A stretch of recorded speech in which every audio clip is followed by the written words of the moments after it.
Баршаңызға қайырлы күн достар, менің каналыма қош келдіңіздер. Сіздермен бүгін дәл осындай ерекше дәмді тарыдан сорпа жасайтын боламыз. Видеоны соңына дейін қарауыңызды өтінемін.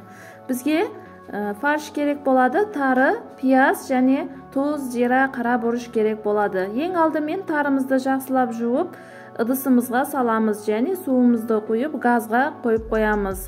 Төмен алауда болуы керек. Ал енді пиязымызды жақсылап майдалап, турап алатын боламыз. Достар, бұл тағамымыз өте дәрумендерге бай, дәмді тамақтардың түріне жатады. Міндетті түрде дайындап көрсеңіздер болады. Ал біз пиязымызды турап алдық. Енді газымызға табамызды қойып, кішкене сұйық май саламыз. Енді майымыз қызығанға дейін тарымыздың үстіндегі көбіктерін жаймен алып тастаймыз. Ал енді фаршымызды салып, жақсылап қуырып аламыз. Кішкене дәм кіру үшін тұз, қара бұрыш, зираларымызды салып, тағы жақсылап қуырамыз. Енді пиязымызды салып, пиязымызды да жақсылап қызартырып қуыратын боламыз.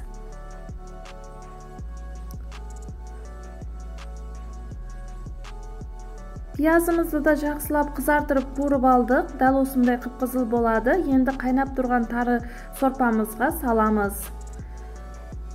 Достар, егер де сіздер сұйықтау болғанын қаласаңыздар, кішкене су салсаңыздар да болады. Маған дәл осындай қою болған ұнайды, сондықтан да сәл қою жасадым. Енді дәміне қарай тағы тұз, зира, бұрыштар қоссаңыздар болады. Біздің сорпамыз да қайнап шықты. Енді жарты сағат қайнатып аламыз.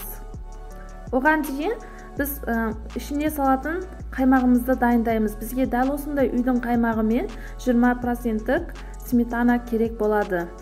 Кесемізге 2 массамызды да салып аламыз. Ал енді бір келке болғанға дейін жақсылап араластырып аламыз.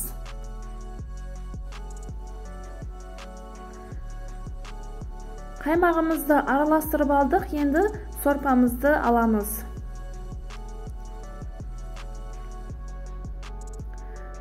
Сорпамыздың үстіндегі кішкене суын қаймағымызға қосып, жақсылап араластырамыз.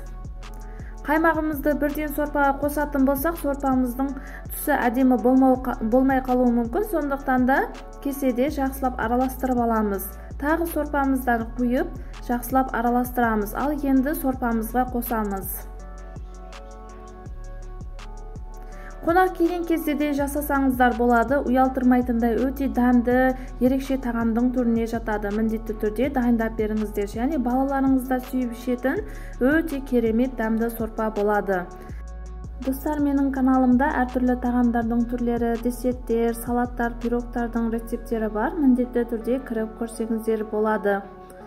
Ал сорпамыз да дайын болды. Енді кесемізге салып, үстінен көкөністермен безендіреміз.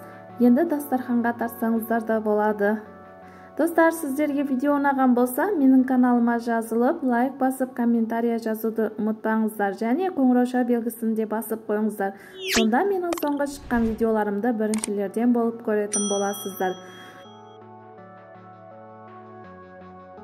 Ал сіздерге сәттілік.